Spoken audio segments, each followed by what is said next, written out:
تک آپ کے پاس وہ قوت اور طاقت نہیں ہے، اسلام کا بھی حکم ہے، شریعت کا بھی حکم ہے، رسول اللہ کا بھی حکم ہے کہ جب تک دشمن کے برابر کی قوت نہ ہو، یا کم از کم کی جو قرآن پاک میں تقسیم ہے کہ اتنا ڈیٹرنس جو ہو کہ آپ دفاع کر سکیں، تب تک للکارنا بھی بیوقوفی ہوتی ہے، حکمت عملی۔ پھر تو آپ اس چیز کو بھی جسٹیفائی کریں۔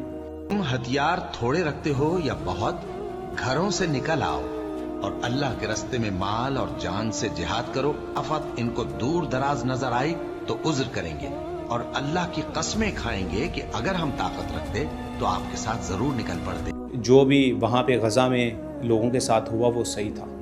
کس لیے صحیح تھا؟ کیونکہ آپ کا دشمن آپ سے زیادہ طاقتور تھا۔ فلسطین میں جو ہوا آپ اس چیز کو بھی جسٹیفائی کریں کہ وہ آپ سے جو تھے وہ طاقتور تھے، اس لیے آپ نے آواز نہیں اٹھائی۔ آپ کے ارد گرد جو ظلم ہو رہا ہے، پھر آپ اس چیز کو بھی جسٹیفائی کریں کہ آپ کا سسٹم طاقتور ہے، اس لیے آپ کی جو زبان ہے وہ بند رہتی ہے۔ آپ پھر اس چیز کو کیسے جسٹیفائی کریں گے کہ 313 وہ ہزاروں پہ غالب آ گئے؟ آپ اس چیز کو کیسے لوگوں تک پہنچائیں گے؟ کیسے اس کو ڈیلیور کریں گے؟ جتنی بھی جنگیں لڑی گئی وہ خود سے بڑے جو دشمن تھے اس کے ساتھ ہی لڑی گئی نا۔ اصل جنگ ہی وہ ہوتی ہے جو خود سے بڑے کو للکارا جائے، فرعون کو للکارا جائے۔ اصل حسینیت ہی یہ ہوتی ہے۔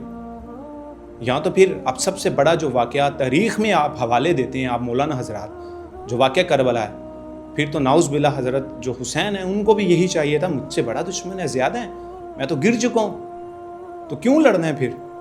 لیکن انہوں نے یہ پیغام دیا کہ خود سے بڑا جو یزید ہوتا ہے نا، اس کے سامنے کھڑے رہنا ہے، سر اٹھانا ہے۔ آپ کیسے پھر ان چیزوں کو جسٹیفائی کریں گے؟ آپ کیسے پھر قرآن کی اس آیت کے مفہوم کو جسٹیفائی کریں گے کہ تمہارا جو دشمن اگر ہتھیار میں طاقت میں بھی تم سے زیادہ ہے نا، تو وہ ظلم کر رہا ہے، تم نے اس کے خلاف لڑنا ہے؟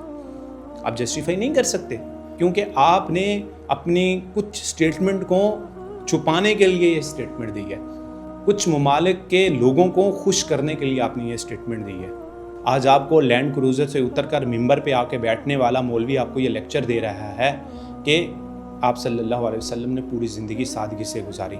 آپ کو یہ حوالے دیں گے کہ جو کدو ہے وہ آپ صلی اللہ علیہ وسلم کی پسندیدہ سبزی تھی، لیکن کسی بھی موقع پہ، کسی بھی میلاد پہ، کسی بھی کانفرنس پہ یہ آپ کو کدو کھاتے ہوئے نظر نہیں آئیں گے۔